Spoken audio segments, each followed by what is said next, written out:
What is Qigong? How do I do Qigong? What's the purpose of Qigong? How do I full body breathe, and what is the Tien? Due to popular request, today we will be talking about these things. Full body breathing starts with our Tien or diaphragm. So the Taoists call this our lower Tien or our lower elixir field. So the translation is pretty cool. Elixir field, that sounds nice.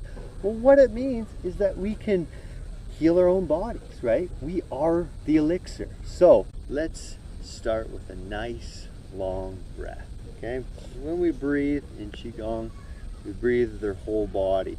Almost like a light, you're doing a light bounce and pulling all that up through your spine. Okay, let's try that together. Hold your breath up here, and then with intention, exhale your breath, either letting it all out or packing it into your body. If you found this video helpful, please be sure to like and subscribe.